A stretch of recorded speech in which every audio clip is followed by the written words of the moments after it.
Hello നമസ്കാരം. എല്ലാവർക്കും എൻ്റെ പുതിയൊരു വീഡിയോയിലേക്ക് സ്വാഗതം. അപ്പോൾ ദേ ഞാൻ പാലൊക്കെ അടുപ്പത്ത് വെച്ചിട്ടുണ്ട്, ബോയിലായിട്ടുണ്ട്. പിന്നെ ഒരു അടുപ്പിൽ ഞാൻ പൊട്ടാറ്റോ ബോയിൽ ചെയ്യാൻ വെച്ചിരിക്കുകയാണ്. അപ്പോൾ ഇന്നൊരു സിമ്പിൾ ബ്രേക്ക്ഫാസ്റ്റ് റെസിപ്പിയാണ് കേട്ടോ. അപ്പോൾ ഇന്ന് ഞാൻ ഉണ്ടാക്കുന്നത് ഒരു ഉരുളക്കിഴങ്ങ് കറിയും പിന്നെ പൂരിയുമാണ്.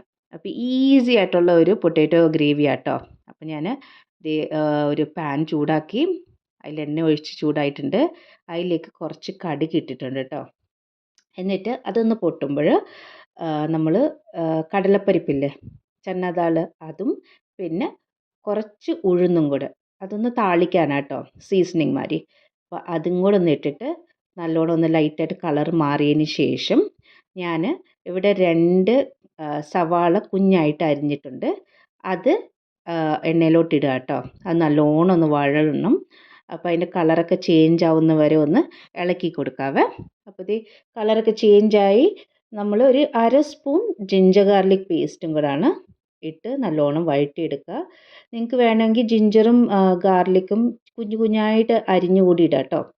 എന്നിട്ട് ഒരു 2 പച്ചമുളക് സ്ലിറ്റ് ചെയ്തിടുക. പിന്നെ ഒരു ഫ്ലേവറിന് വേണ്ടിയിട്ട് കുറച്ച് കറിവേപ്പില. അപ്പോൾ ഇതെല്ലാം കൂടി ഇട്ട് നല്ലോണം ഒന്ന് മിക്സാക്കി കൊടുക്കുക കേട്ടോ. എന്നിട്ട് ഒന്ന് വഴന്നതിന് ശേഷം ഒരു പിഞ്ച് മഞ്ഞൾപ്പൊടി ഇടുക. നമ്മളിതിൽ അധികം മസാലയൊന്നും ഇടുന്നില്ല, അതുകൊണ്ടാണ് ഒത്തിരി സിമ്പിളായിട്ടുള്ള കറി എന്ന് പറഞ്ഞത്. അതൊന്ന് ഇളക്കിയതിന് ശേഷം നമ്മൾ ബോയിൽ ചെയ്ത് കട്ട് ചെയ്ത് വെച്ചിട്ടുള്ള പൊട്ടാറ്റോ. അപ്പോൾ പൊട്ടാറ്റോയുടെ അളവിനനുസരിച്ച് നിങ്ങൾക്ക് ഓണിയൻ്റെ അളവ് കൂട്ടുകയോ കുറയ്ക്കുകയോ ഒക്കെ ചെയ്യാം കേട്ടോ. അപ്പോൾ ഇതൊന്ന് നല്ലോണം ഒന്ന് വഴറ്റി കൊടുക്കുക കേട്ടോ.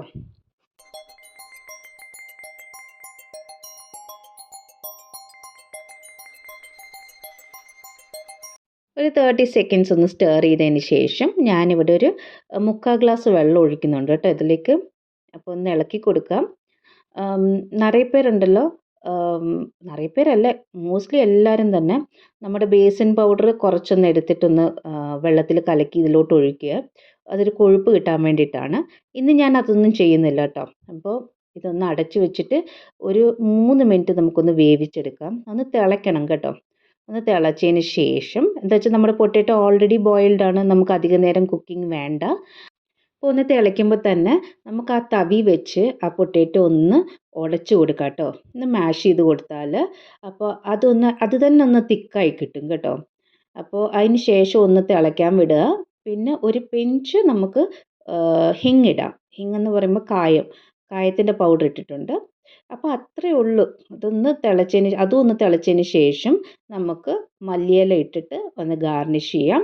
എന്നിട്ട് നമുക്ക് ഗ്യാസ് ഓഫ് ചെയ്യാം. ഇതൊന്ന് അടച്ച് വെക്കാം കേട്ടോ. നമുക്ക് അതിന് ശേഷം നമുക്ക് പോയിട്ട് പൂരി ഉണ്ടാക്കാം. അപ്പോൾ അതിൻ്റെ ഫ്ലേവറൊക്കെ നല്ലോണം ഒന്ന് ഇറങ്ങും. സോ ഇത് അടച്ച് വെച്ചതിന് ശേഷം ഗ്യാസ് ഓഫ് ചെയ്ത് ഇപ്പം ഞാൻ പൂരി ഉണ്ടാക്കാൻ പോവാണ്.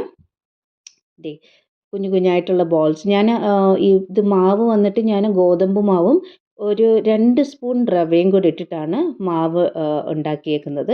അതൊരു 20 മിനിറ്റ്സ് ഞാൻ എന്താ പറയുക, ഒന്ന് റെസ്റ്റ് ചെയ്യാനായിട്ട് വെച്ചു. അതിന് ശേഷമാണ് ഇത് ചെയ്യുന്നത് കേട്ടോ. അപ്പോൾ പൂരി ഉണ്ടാക്കാൻ എല്ലാവർക്കും അറിയാം. പക്ഷേ പൂരി എന്താ പറയുക, ഞാൻ ഉണ്ടാക്കുമ്പോൾ കട്ടിയായിട്ട് വന്നു, അത് നല്ലോണം വീർത്ത് വന്നില്ല, സോഫ്റ്റ് ആയില്ല എന്ന് പറയുന്നവർക്ക് വേണ്ടിയായത് കേട്ടോ. അപ്പോൾ ഞാൻ പൂരി പരത്തുമ്പോഴില്ലേ, അതിൻ്റെ സൈഡ്സ് മാത്രമാണ് പ്രസ് ചെയ്ത് കൊടുക്കേണ്ടത് നല്ലോണം.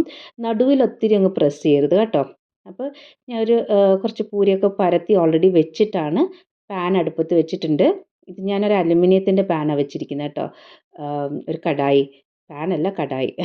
എന്നിട്ട് എണ്ണ ഒഴിച്ചിട്ട് അത് നല്ലോണം ചൂടായതിന് ശേഷം ഓരോ പൂരിയായിട്ട് ഇട്ട് കൊടുക്കുക.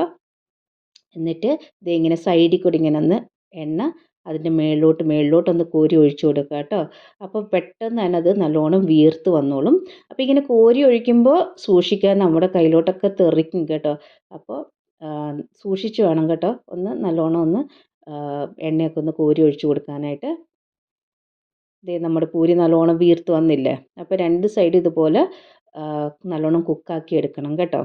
എന്നിട്ട് അടുത്ത പൂരി ഇടുന്നതിന് മുമ്പ് ഒന്ന് കുറച്ച് വെച്ചിട്ട് പിന്നെ ഒന്ന് ഗ്യാസ് ഒന്ന് കൂട്ടി വെക്കുക. എന്നിട്ട് വേണം അടുത്ത പൂരി ഇടാനായിട്ട്. ഇല്ലെങ്കിൽ ഉണ്ടല്ലോ പെട്ടെന്ന് തന്നെ ഇത് എണ്ണ കുടിക്കും. അതുപോലെ നമുക്ക് ബാക്കി എല്ലാ പൂരിയും ഒന്ന് ചെയ്തെടുക്കാം കേട്ടോ.